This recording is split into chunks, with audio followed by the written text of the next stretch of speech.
அண்ணா குறிப்பா நம்ம பகுதிங்கன்னா இந்த தனியாக தோட்டங்காட்டுல இருக்கக்கூடிய பெரியவர்கள் கொஞ்சம் அதிகமாக இருக்கக்கூடிய பகுதி. நான் பார்த்த வரைக்கும், தமிழ்நாடு ஃபுல்லா பார்த்த வரைக்கும் இந்த மாதிரி ஒரு கில்லர் வர்றாங்க, தோட்டம் இருக்கணும், கொன்னா கூட பக்கத்துல கேட்க கூடாது, 1 கிலோமீட்டருக்கு இன்னொரு காடு இருக்கக்கூடாது. தென் தமிழகம் பாத்தீங்கன்னா கொஞ்சம் இந்த அளவுக்கு தூரமாக இருக்கக்கூடிய தோட்டங்கள் இல்ல, நம்ம பகுதி மட்டும். அது ஏதோ ஒரு காரணத்திற்கு இங்கே சுவை பார்த்து விட்டார்கள். ஓகே, ஒரு வீட்டுக்குள்ள போனா எப்படி இருந்தாலும் ஒரு 10 பவுன் தேரும். ஒரு விவசாய குடும்பம்னா ஒரு 10 பவுன், தாலிச்சரடு ஒரு 6-7 பவுன் இருக்கும், ஒரு வளையலோ நகையோ ஒரு 3 பவுன் இருக்கும், குறைந்தபட்சம் 10 பவுன். இதுக்கு சுவை பார்த்துட்டாங்க. திரும்ப திரும்ப என்ன நடக்குது, இந்த தனிமையாக இருக்கக்கூடிய காட்டை டார்கெட் பண்றாங்க. தமிழகத்தினுடைய மற்ற பகுதியில் வேற மாதிரி கிரைமுங்கன்னா, இங்க தனிமை. சென்னிமலைங்கண்ணா வயசு என்னங்கண்ணா, 82 வயசு அவங்களுக்கு, அந்த பெரியவருக்குங்கண்ணா. முருங்கத்தொழு ஊர்ல அவர் பேர் முத்துசாமி, அந்த ஐயா பேர் முத்துசாமி ஐயா 82 வயசு, அம்மா 77 வயசு. எல்லாம் பாருங்க, இவங்க 65, இவங்க 70 வயசு, 72, ஆத்தாக்கு வயசு 68, அம்மாக்கு.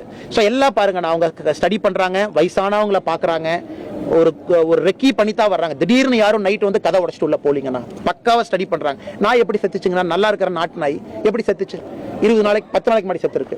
இன்னைக்கு சொன்னாங்க, நீங்க நாய் செத்து போச்சுங்க. இதெல்லாம் பார்க்கும் பொழுது நமக்கு தெளிவா தெரியுது, ஓ இது பக்காவா டார்கெட் பண்ணி ஒரு கேங் வர்றாங்க.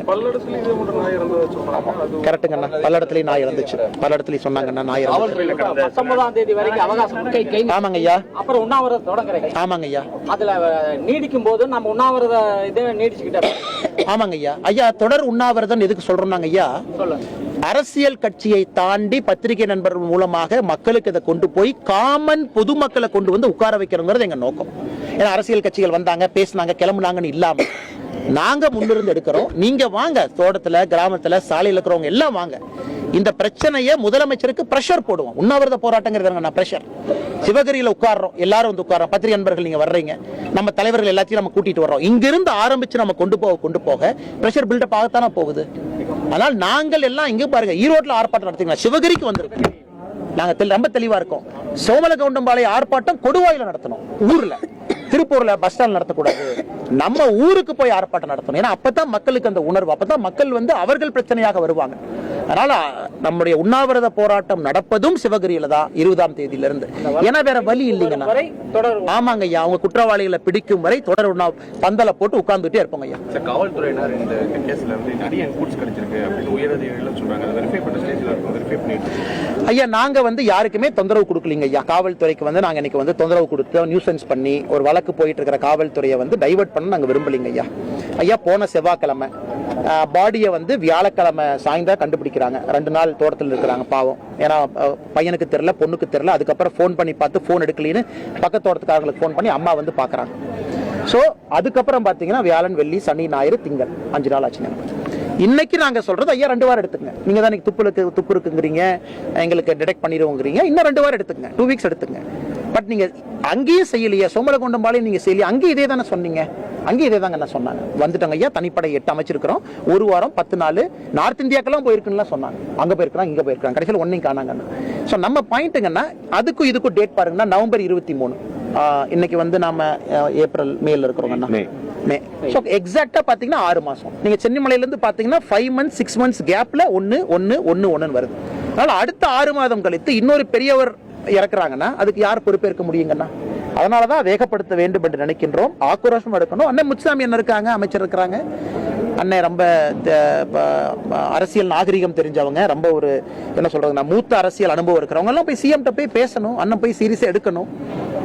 சாமிநாதன் இருக்கிறாங்க. அதுவும் ஈரோட பொறுத்த வரைக்கும் உங்களுக்கு 1 இல்ல 3 அமைச்சர்கள் முத்தாக, மற்ற பக்கம்லாம் 1 தான். உங்களுக்கு 3 பேர் இருக்கிறாங்க. கைல்வெளி அக்கா அந்த பக்கம் இருக்கிறாங்க, 3 பேர் இருக்கிறாங்க. 3 அமைச்சர்கள் இருந்தும் ஒரு ஆறுதல் சொல்றதுக்கு இங்க உட்கார்ந்து சிவகிரிக்கு பேசி எம்எல்ஏ அம்மாவுடைய வயசு என்னங்கன்னா, அம்மா 2 மணி நேரம் வெயில சண்டை போட்டு நான் பாடியை வாங்க மாட்டேன் போராடுறது எம்எல்ஏ வேலையாங்கண்ணா. அமைச்சர்கள் மக்களுக்கு ஒரு உத்தரவாதம் கொடுத்து நம்பிக்கை கொடுக்கணும்ல, பத்திரிகை நண்பர்கள் மூலமாக செய்யல இல்லைங்கண்ணா. அதான் எங்களுடைய கோபங்கண்ணா.